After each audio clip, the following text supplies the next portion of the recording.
Bonjour et bienvenue dans le débat de Financial Afrique. Nous avons le plaisir de recevoir aujourd'hui Gatien Moueli Mwanga, qui est associé co-gérant de Troisième Partenaire et Conseil. Bonjour, monsieur Mwanga. Bonjour, monsieur Wan.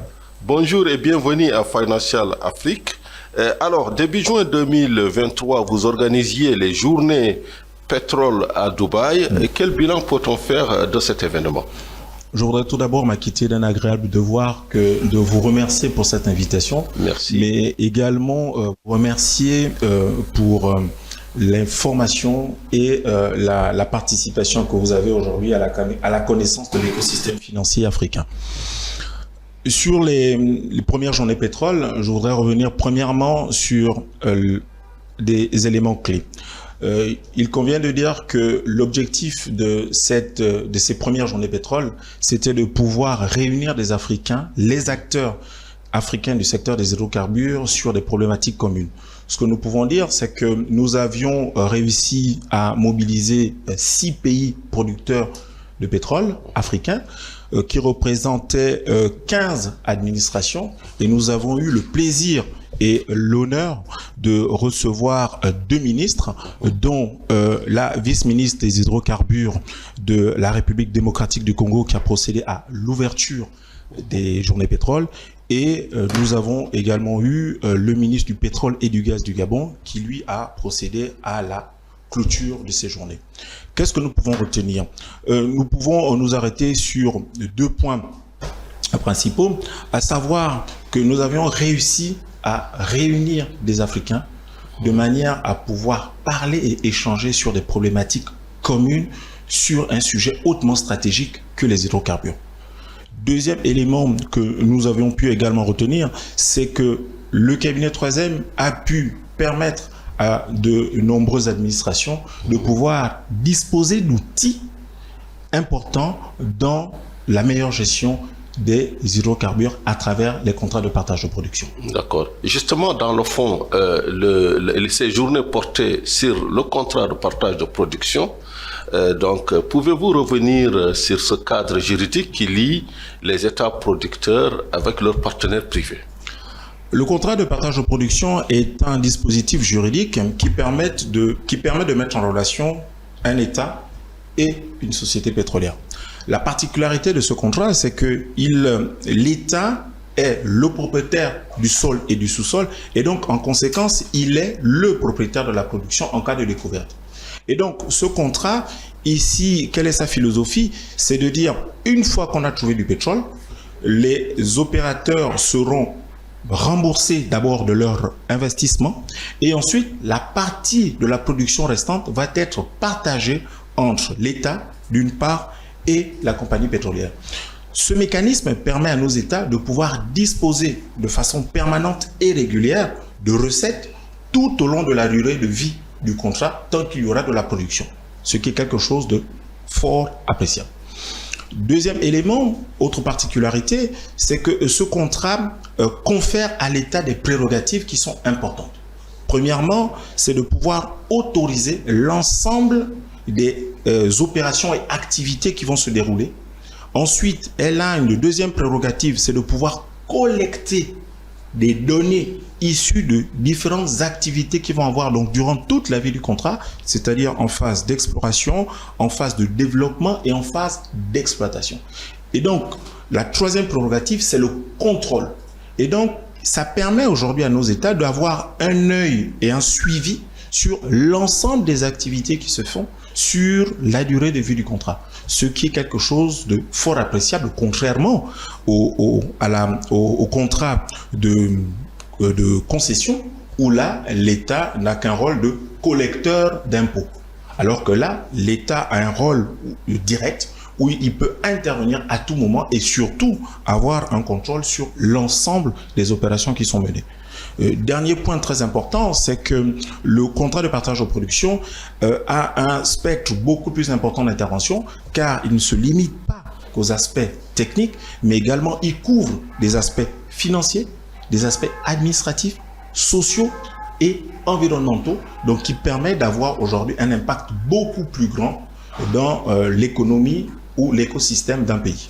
Voilà, alors un impact beaucoup plus grand. C'est vrai que par rapport au contrat de concession, c'est une grande avancée, mais est-ce que le fait que justement les opérateurs privés aient à évaluer les investissements réalisés dans le cadre du CPP et à estimer les dépenses réalisées, est-ce que ça, ce n'est pas justement un paramètre qui échappe aux États? Alors, comme je le disais, il y a parmi les prérogatives, il y a le contrôle, il y a l'approbation. Donc, en amont, l'État a la possibilité de pouvoir contrôler, mais surtout d'évaluer les investissements qui sont proposés à travers ce qu'on appelle un mécanisme de un comité technique qui permet aux opérateurs de venir présenter les travaux qu'ils comptent faire ainsi que les investissements associés. Et donc là, l'État, à travers ses agents, à travers ses ingénieurs, a la possibilité de pouvoir remettre en cause et donc de valider ou de ne pas valider ces travaux qui sont proposés. Et donc là, l'État a vraiment un rôle très important, un rôle de veille et de contrôle. Et donc, c'est l'État qui autorise et valide les budgets en amont avant qu'ils ne soient réalisés. Donc ici, l'État a un rôle où il peut intervenir en amont comme en aval. Et donc, ce qui lui confère aujourd'hui plus de pouvoir, mais surtout un meilleur contrôle des activités qui sont réalisées. Donc, en termes de recommandations, quelles sont les mesures à prendre par les pays producteurs pour maximiser les recettes issues de l'industrie extractive? Il y a plusieurs recommandations. Je vais, moi, me focaliser sur deux que j'estime être importantes. La première, c'est aujourd'hui l'appropriation du contrat à travers les droits et les obligations qui incombent à chacune des parties. Un des éléments clés dans ces droits, c'est le pouvoir de contrôle qui est conféré à l'État dans la gestion du contrat pétrolier. Et donc, ce contrôle doit pouvoir s'exercer de façon régulière et permanente tout au long de la vie du contrat. Pour exemple, nous avions accompagné un pays il y a quelques années où il avait, avant la mission de contrôle d'audit, sollicité un emprunt bilatéral. Au sortir de l'audit et surtout des conclusions de l'audit, ce pays a décidé de surseoir à sa volonté d'emprunter, tout simplement parce que les conclusions de l'audit ont permis de pouvoir faire rentrer dans les caisses des sommes importantes. Donc l'audit a révélé qu'il y avait de l'argent caché ou non, tout simplement, manque à gagner. Oui. Tout simplement, l'audit permet de s'assurer du respect du contrat. Et donc, lorsque certains opérateurs ne respectent pas les contrats, notamment ne respectent pas, par exemple, la quantité d'hydrocarbures que l'aurait dû donner à l'État, ça constitue un manque à gagner. Ou aussi, on constate que l'État, que l'opérateur aujourd'hui a déclaré des dépenses qui ne sont pas éligibles au contrat, mais ces dépenses sont aujourd'hui retirées. Et dès lors qu'elles sont retirées, elles viennent augmenter la quote-part de production qui revient à l'État et donc des revenus en conséquence. Ah, d'accord. L'autre élément, le deuxième point sur lequel je voudrais revenir, c'est aujourd'hui le dispositif juridique mis en place à travers les contrats confère aux différents acteurs signataires la possibilité de pouvoir émettre un avenant. Qu'est-ce qu'un avenant? C'est une modification aux conditions du contrat. Et donc, l'esprit du CPP se veut être un contrat gagnant-gagnant, win-win. Donc, dès lors qu'on se rend compte que l'économétrie du projet, aujourd'hui, n'est plus respectée, ou les équilibres ne sont plus respectés, les parties signataires peuvent, aujourd'hui, jouer sur cet élément-là. Ce que nous constatons dans la pratique, c'est que ce dispositif n'est souvent actionné que par les compagnies pétrolières et non par les États. Et donc, ce que nous demandons aujourd'hui, c'est de dire à nos États qu'ils ont ce dispositif qui existe. Et donc, il convient tout au long de la vie du projet de regarder si les équilibres sont toujours respectés. Et si elles ne le sont pas, il y a la possibilité de pouvoir agir avec la mise en place d'un avenant. Voilà. Et justement, pour prendre un exemple, vous êtes à Dakar, au Sénégal. Donc, quelle analyse faites-vous de l'approche retenue par le pays dans la gestion de ses ressources pétrolières? Nous avons pu constater que le Sénégal a aujourd'hui en train de se doter d'un certain nombre d'outils pour une meilleure gestion des ressources des hydrocarbures. Nous avons notamment la mise en place d'un code mais surtout d'un contrat de partage de production qui a fait l'objet d'un benchmarking permettant au Sénégal d'éviter les écueils, mais aussi les anomalies et faiblesses constatées dans d'autres contrats. Autre élément important, c'est la création très vite d'un institut du pétrole qui permet aujourd'hui de pouvoir former des personnes dans les différents métiers du pétrole de manière à pouvoir les utiliser et obtenir aujourd'hui des personnes compétentes. Troisième élément qui est non négligeable et que je trouve qui est novateur, c'est la prise en compte du local content, c'est-à-dire privilégier les entreprises locales au détriment des entreprises étrangères, dont le seul but de pouvoir, d'une part, assurer un transfert de connaissances, mais aussi de pouvoir capter l'ensemble des flux financiers issus de ces activités de sous-traitance de manière à pouvoir les réinvestir, mais aussi faire bénéficier l'économie locale de ces flux de trésorerie qui sont souvent très importants. Voilà, donc justement, pour revenir juste sur cette question, sur l'approche retenue par l'État en matière de gestion de ressources pétrolières, donc vous pensez que c'est une approche plutôt, comment dirais-je, innovante? Oui, on peut le dire facilement. Ce qu'on peut voir, c'est qu'aujourd'hui, certains éléments comme le local content, dans certains pays, ils ont été mis longtemps après le début de l'activité pétrolière. Or là, au niveau du Sénégal, c'est un élément qui est déjà pris en compte très vite. Qu'est-ce que ça permet aujourd'hui, le local content? C'est que ça permet aujourd'hui de pouvoir mobiliser, de capter les ressources issues de l'activité pétrolière pour être réinvesties localement. Parce qu'avant, la plupart des sociétés qui venaient, c'était des sociétés étrangères. Et donc, la conséquence, c'était que l'ensemble des flux financiers qui provenaient de ces activités étaient automatiquement rapatriés. Or là, avec le local content, ça permet de pouvoir utiliser cet argent localement et d'être réinvesti dans l'économie locale. Exactement. Donc, alors moi, j'ai une question. C'est une question, je pense, que beaucoup d'Africains se posent.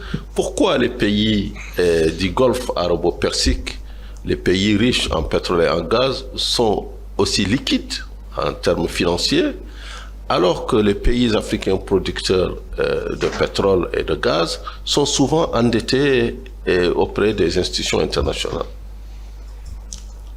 Pour cette question, je vais répondre sur deux volets. Le premier volet, c'est premièrement la vente des produits des hydrocarbures sont cotés sur les marchés internationaux sur la base de leur qualité.